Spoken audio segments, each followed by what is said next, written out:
Bonjour à tous, chers membres de ma communauté, ici Céline Vallière. Euh, des fois, on se demande qu'est-ce qu'on va dire à l'autre pour le persuader de négocier avec nous, pour le persuader d'acheter notre maison. Et là, on cherche des arguments, puis on est dans notre tête, puis on ne trouve pas, puis ça ne marche pas comme on veut.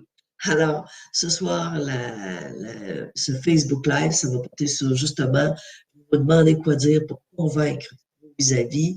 Alors, les 6 bons critères pour un argument qui va être intéressant puis qui va aller droit au but et peut-être persuader votre vis-à-vis.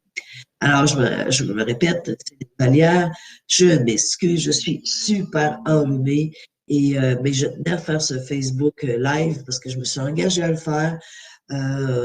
J'espère que je ne vais pas éternuer dans la caméra, je vais vraiment faire attention. Alors, ma voix est un peu éraillée, mais on va y aller. Voilà. Si vous avez des questions à me poser, n'hésitez pas. En tout temps, je vais vous voir s'il y a des personnes qui sont déjà en ligne. N'hésitez pas à clavarder. Ce serait très intéressant pour moi de répondre à vos questions. Et aussi, vous pouvez, la vidéo va être rediffusée en différé, donc vous pouvez la voir quand vous voulez. Si vous avez des questions à poser, allez-y. Je vais voir régulièrement s'il y a des commentaires. Alors, première chose, je vais parler en général. En général, là, j'ai ma feuille que je regarde parce que j'ai ordonné tous mes trucs.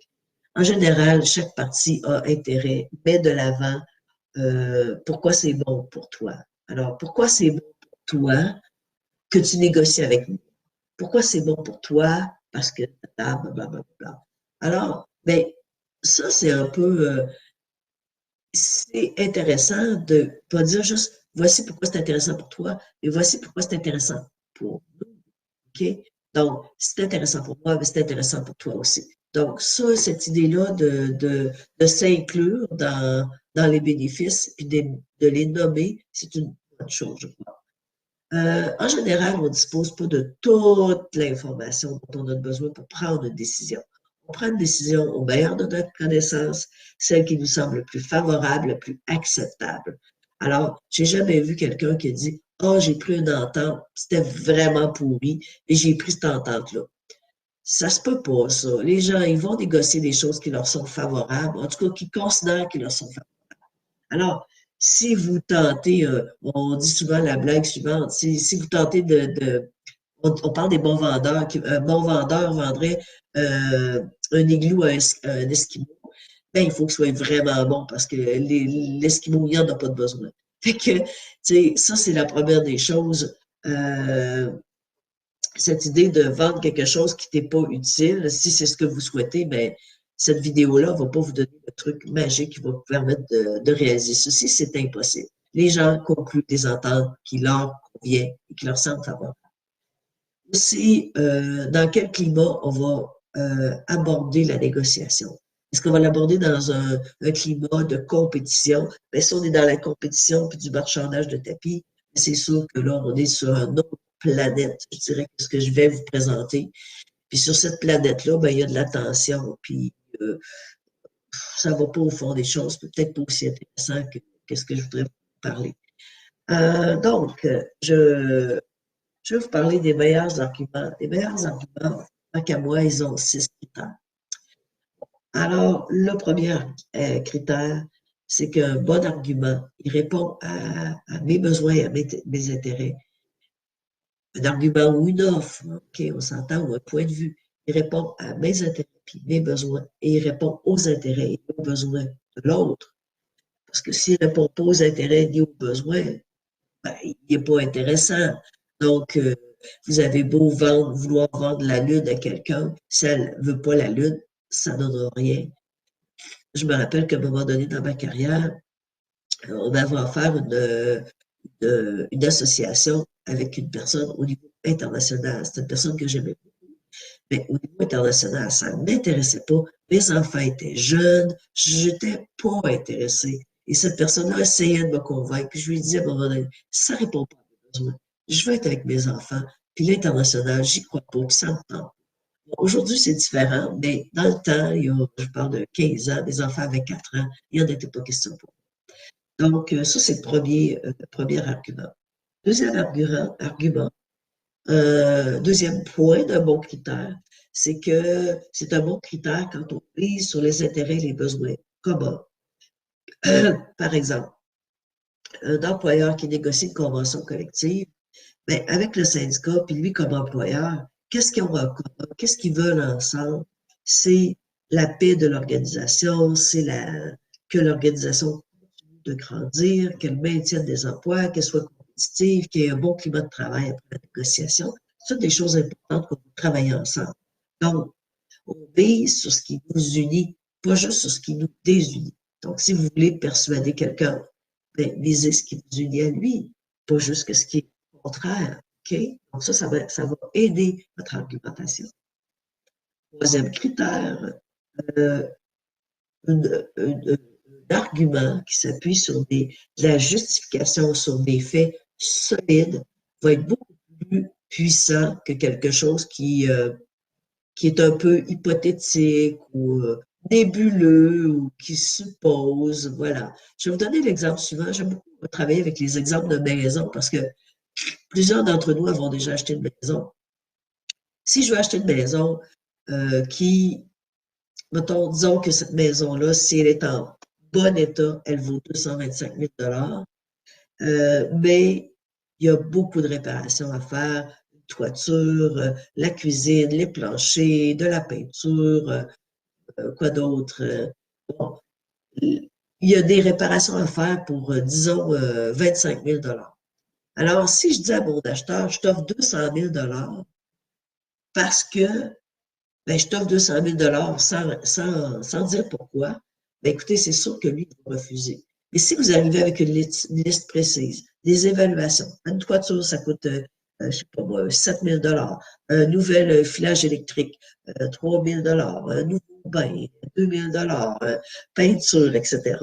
Donc, vous détaillez tous les travaux, mais cette personne-là va voir que vous êtes sérieux puis que vous appuyez sur quelque chose de solide et va peut-être se dire, bon, si je veux vendre ma maison un jour, peut-être que oui, c'est vrai qu'elle ne vaut pas 225 000. Si elle était parfaite, oui, mais pas dans son état. Alors, vous pourriez réussir à le convaincre d'accepter votre offre, par exemple. Donc, ça, c'était le troisième. Maintenant, le quatrième. Le quatrième critère qui fait qu'une argumentation d'offre est intéressante, c'est qu'elle est plus intéressante que la solution de rechange. Qu'est-ce qu'une solution de rechange? Bon, vous avez peut-être déjà entendu dire que c'est toujours intéressant de se trouver de chercher un emploi quand on en a déjà un. Oui, parce qu'on sait ce qu'on a. Alors, par exemple, vous avez un emploi actuellement qui vous donne 60 000 par année, vous avez des vacances, vous avez un mois de vacances, des assurances médicaments, vous êtes un peu tanné, vous aimeriez ça voir d'autres choses, mais vous avez quand même des bonnes conditions de salaire. On entend parler de vous, puis un chasseur de tête vous approche, il veut vous amener dans son organisation, il veut vous recruter, il vous offre 40 000 40 000 c'est pas très intéressant. Vous avez déjà, votre solution de rechange est beaucoup plus puissante que son 40 000 si on compte juste en argent, évidemment. Donc, voyez-vous que même qui essaierait de vous persuader d'amener tel argument, mais l'argument financier, pour vous, c'est vraiment important. C'est sûr que vous n'irez pas avec lui. Donc, quand votre solution de rechange est forte, quand c'est intéressant ce que vous avez déjà, ben pourquoi vous allez convenir de moins? Une négociation, c'est toujours de vouloir avoir au moins égal à sa solution de rechange. Moi, je vendrais ma maison, je ne sais pas, 150 000, alors qu'elle en vaut 225 000. Ça n'a aucun sens, vous comprenez? Donc, je serais un très mauvais négociateur si je faisais ça. Donc, ça, c'était le quatrième critère. Maintenant, le cinquième critère, je vais continuer avec la maison, parce que c'est facile, là, je suis partie avec cet exemple. Le cinquième critère, euh, vous voulez vendre votre maison, vous vous dites qu'elle vaut 225 000 sur le marché et vous la mettez en vente à 300 000 parce que vous vous dites, je vais me garder une marge de négociation. Peut-être que je vends plus que 225. Mais ça, c'est une erreur parce que c'est un excès. OK? Et à ce moment-là, il y aurait même des gens qui n'iront même pas négocier avec vous parce qu'ils vont se dire, il exagère, ça n'a pas de bon sens, ça ne vaut pas ça, il n'est peut-être pas négociable. Donc, l'excès dans les demandes, c'est jamais une bonne chose. Oui, il faut demander plus. Puis ça, je l'ai toujours dit. Il faut toujours demander plus, puis se garder un espace de négociation, mais pas excédent. Parce qu'il va falloir aussi dire pourquoi on demande telle chose ou qu'on offre tel montant. Donc, on est optimiste, mais on est aussi réaliste. OK? Puis si vous allez dans l'excès, savez-vous quoi? Ça va vous faire perdre beaucoup de crédibilité. Alors, vous ne voulez pas perdre votre crédibilité, ça, c'est important. Je vais prendre une petite gorgée d'eau, je pense que ça va m'aider. Ah, merci. Merci de ce délai. Sixième critère qui fait que ça va fonctionner, sixième, oui. Ben, des fois, c'est pas le temps d'aller cogner à la porte du patron, ou c'est pas le temps d'aller voir quelqu'un pour acheter ou pour un partenariat. On doit prendre des rendez-vous, on doit avoir un bon timing. Le climat, c'est important ça. Prendre soin des personnes, connecter avec les personnes, établir un lien de confiance, un lien empathique pour être capable de se mettre à sa place et tout. Ça, là, euh, vous voulez un bon argumentaire, mais si vous n'avez pas ce lien, cette confiance avec la personne, ben vous partez déjà de plus.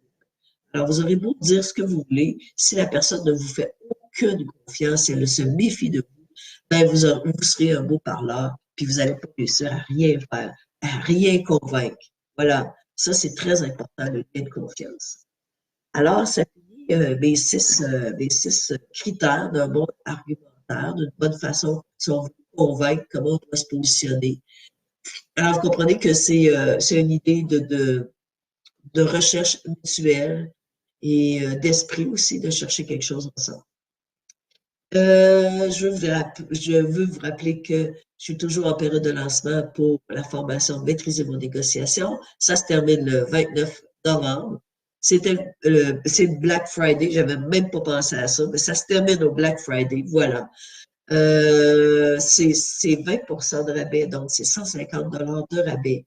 Au lieu d'être 750, la formation 600 pour 10 heures de formation en ligne. Vous la faites quand vous voulez, au moment où vous voulez, plus une journée à Québec, le 18 janvier. Ça va être en salle, on va se rencontrer à Québec, ça va être super le fun. Moi, j'ai hâte de vous. J'ai aussi, n'oubliez pas, je vous offre toujours le 30 minutes de coaching gratuit. Il y en a qui en ont profité. Alors, profitez-en, je vous invite. On va parler de négociation, de médiation, du cours, n'importe quoi. C'est sûr que je ne peux pas vous donner d'opinion juridique, mais ça me fera plaisir. Écrivez-moi en message privé, puis je vais trouver un moment pour se parler. Même si on est occupé, même si vous êtes occupé, on va se trouver un moment. Alors, voilà, c'est ce que j'avais à vous dire. Oui, c'est ces trois affaires, trois points-là. Et demain, on va se voir pour la, la- le petit Facebook Live. Ça va être sur si ça n'avance pas dans vos négociations, 10 raisons et 10 solutions de débloquer. Donc, ça n'avance plus dans les négos, 10 raisons potentielles, puis 10 solutions. Donc, j'aime ça vous laisser avec des solutions pour vous laisser avec rien. Alors, c'est ça. Donc, je vous remercie. Je vous remercie de votre attention. N'hésitez pas à, encore une fois, à poser des questions et on se dit à demain soir à 7h30. Et j'espère que je vais être moins occupée. En tout cas, que ma voix va être plus agréable pour vous. Merci beaucoup et bonne soirée.